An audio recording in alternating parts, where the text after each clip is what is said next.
নমস্কার বন্ধুরা, সুপ্রিয়ার হেসেলে আপনাদের স্বাগত। আমরা তরমুজ খাই, কিন্তু তরমুজের খোসাটা ফেলে দিই। আজকে সেই খোসা দিয়ে নতুন একটি রেসিপি, তরমুজের খোসার পায়েস। এর জন্য তরমুজের খোসাগুলো কেটে নেব। তার সঙ্গে খোসার পেছনে যে চোকা আছে সেটিকে ছিলে নেব।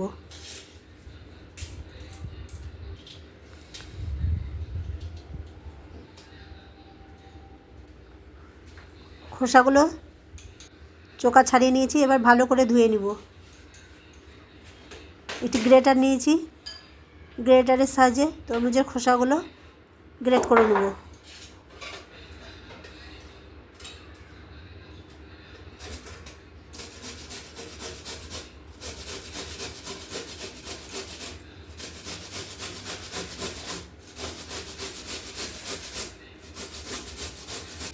যেসব বন্ধুরা ইউটিউব থেকে ভিডিওটি দেখছেন তারা লাইক, শেয়ার, সাবস্ক্রাইব অবশ্যই করবেন বন্ধুরা। আপনাদের ভালোবাসা একান্ত কাম্য।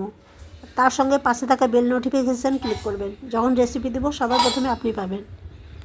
গ্যাসে ফ্রাইং প্যান চাপিয়েছি, তার মধ্যে 2 চামচ সাদা তেল দিলাম।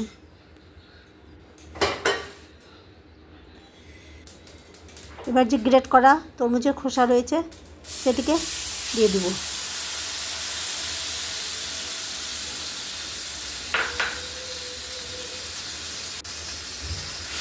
এবার ভালো করে নাড়াচাড়া করে খোসাটা ভাজতে হবে।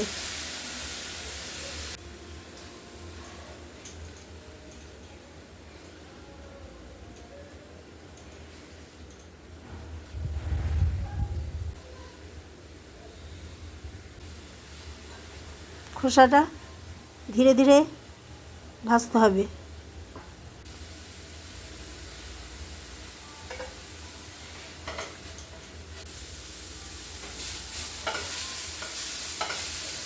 খোসাটা অনেকটাই নরম হয়ে এসছে। এবার ঘন করে ফোটানো 1 গ্লাস দুধ দিয়ে দেব।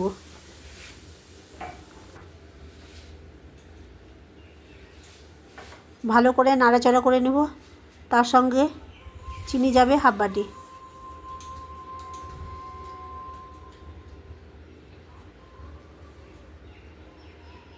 চিনির পরিমাপটা আপনারা দেখে নেবেন। আপনারা চিনি বেশি খেলে বেশি দিতে পারেন। এবার চিনিটি ভালো করে মিশিয়ে নিয়েছি, তার সঙ্গে ঢাকা দিয়ে দেবো যাতে তরমুজের খোসাটা সেদ্ধ হয়।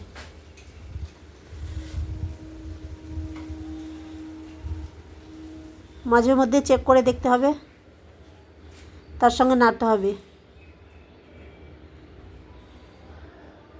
এখানে আমি 5-6টা ছোটো এলাচ নিয়েছি, সেটাকে শুকনো হামালদিস্তায় গুঁড়িয়ে নেব।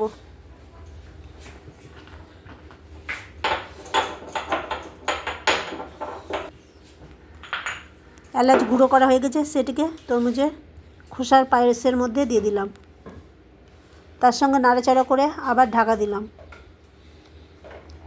তরমুজের খোসাগুলো সেদ্ধ হয়ে এসেছে।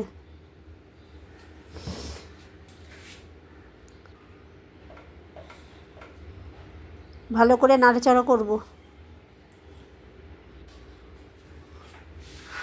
গার্নিশের জন্য এখানে আমি কাজু, আমন্ড, পেস্তা নিয়েছি, সেগুলো ছোট ছোট পিস করে কেটে নেব।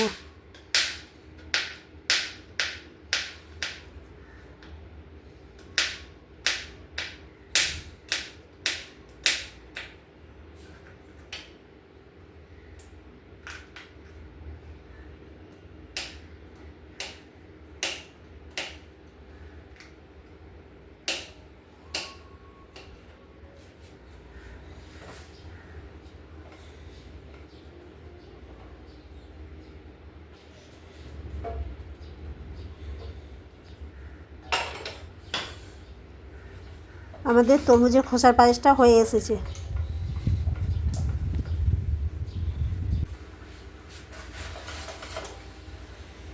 মিশ্রণটা অনেকটাই ঘন হয়ে এসেছে। এই সময় কেটে রাখা ড্রাই ফ্রুটস, আমন্ড, কাজু, পেস্তা দিয়ে দেব। তার সঙ্গে ভালো করে নাড়াচাড়া করে নেব।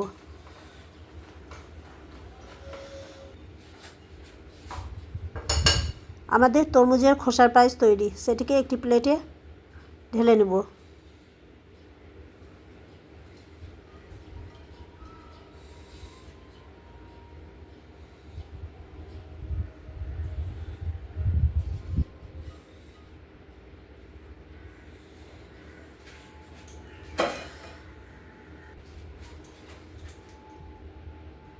এবার উপর থেকে কাজু, আমন্ড, পেস্তা দিয়ে গার্নিশ করব।